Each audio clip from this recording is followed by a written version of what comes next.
2 दिन पहले हमने आपको मुंबई की एक कहानी दिखाई थी। एक लड़की को सोसाइटी से इसलिए निकाल दिया जाता है क्योंकि वो मुसलमान थी। पूरे हिंदुस्तान में हंगामा मच गया था। लेकिन आज जो कहानी हम दिखाने जा रहे हैं उसे देखने के बाद आपको लगेगा कि उस लड़की की कहानी तो कुछ भी नहीं थी। दिल्ली से सिर्फ 60 किलोमीटर दूर हरियाणा के वल्लभगढ़ में सैकड़ों मुसलमानों को अपना घर, अपना गांव छोड़ने पर मजबूर कर दिया गया है। उनके घर जला दिए गए हैं, उनकी दुकानें लूट ली गई हैं और सरकार चुपचाप ये तमाशा देख रही है।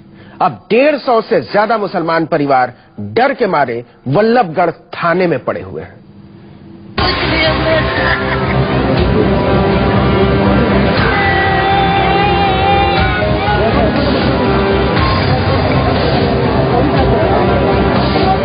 न तो इस दुधमुहे बच्चे को हरियाणा की सरकार से कोई उम्मीद है, न इस औरत को, न इस आदमी को और न ही इस बुजुर्ग को।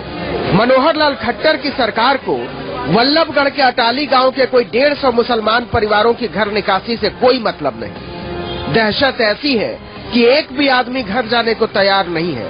थाने में बैठे हैं, पुलिस ये यकीन दिलाने को तैयार नहीं है कि आप महफूज हैं। जब हमारी मांग पूरी होगी तो देखो चले भी जाने कुछ भी सरकार ने कोई कार्रवाई नहीं किया, नहीं कोई पुलिस ने पकड़ा था, नहीं कोई सुविधा करी है, नहीं कोई जाने आने की उम्मीद है हमें को। पूरे 1 हफ्ते हो गए जब उपद्रवियों ने अटाली में मुसलमानों के घरों में आग लगा दी थी। पूरे 20 घर कई दिन तक धू धू कर जलते रहे। खट्टर की पुलिस ने सब कुछ बहुत खामोशी से होने दिया था। इंसाफ चाहिए हमें। घर नहीं गए? अभी नहीं गए, हम जब जाएंगे जब इंसाफ मिल जाएगा। इंसाफ चाहिए, जैसे थे हम वैसे होने चाहिए। हमारी गाड़ी फूंक दी, ट्रैक्टर फूंक दिए। इनकी हिम्मत नहीं कि गांव लौटकर देख लें घर का हाल। कहते हैं अभी तो सड़क पर हैं, लौटेंगे तो मारे जाएंगे। सोमवार से ही वल्लभगढ़ थाने में बैठे हैं। छोटे छोटे बच्चे दूध के लिए तरस रहे हैं। खाने का बंदोबस्त कुछ स्वयंसेवी संगठनों के रहमो करम पर, ऊपर से गर्मी ऐसी कि खून भाप बनकर उड़ जाए। हरियाणा के इस हिस्से में न कानून का कोई मतलब है, न सरकार का, न पुलिस का, न फरियाद का और न सुनवाई का। सब कुछ सरकार की नाक के नीचे, आंख के नीचे। लेकिन न मुख्यमंत्री को फर्क पड़ता है, न मंत्रियों को और न बीजेपी वालों को। और जब सरकार को ही फर्क नहीं पड़ता तो अफसरों का क्या है? सैकड़ों बेकसूर लोगों को सड़क पर खड़ा करके चैन की नींद ले रहे हैं। जिस तरह का उस दिन हालात हुए, बहुत बुरा मंजर था हमारी आंखों आगे। छोटे छोटे से बच्चे रजाइयों में, बेडों के नीचे इस तरीके से दुबका दुबका कर जान बचाई है हम लोगों ने। हरियाणा की बीजेपी सरकार सैकड़ों मुसलमानों के घरों को जला दिए जाने, उन्हें बेघर कर दिए जाने, उन्हें दहशत में रखे जाने को लेकर कितनी संवेदनशील है। उन्हें दहशत में रखे जाने को लेकर कितनी संवेदनशील है, इसका अंदाजा ऐसे लगाइए कि 2 दिन पहले ही मुख्यमंत्री एक बिजली घर का उद्घाटन करने वल्लभगढ़ आए थे, लेकिन उजड़े हुए लोगों से मिलने तक नहीं गए। ऐसा नहीं है कि पुलिस को कुछ पता नहीं था।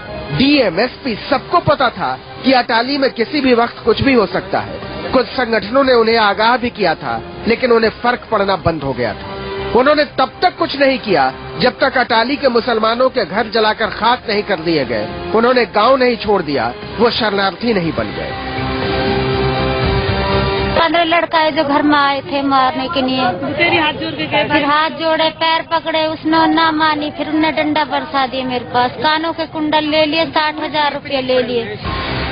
तो कहाँ जाएं ये लोग मालूम नहीं, यहाँ कब तक रहेंगे मालूम नहीं, इनके रहने खाने का बंदोबस्त कैसे होगा मालूम नहीं। मालूम है तो सिर्फ इतना कि एक पूर्ण बहुमत की सरकार ने सैकड़ों अल्पसंख्यकों से सम्मान के साथ जीने का हक छीन लिया है। इनमें से हर एक का चेहरा इस देश की आजादी पर सवाल खड़े कर रहा है। अगर हम भी उतने ही आजाद हैं तो हम अपने घर क्यों नहीं जा सकते? प्रशांत गुप्ता, अटाली, वल्लभगढ़, न्यूज 24। खट्टर के राज में लोग बोल रहे हैं और सरकार सुन नहीं रही।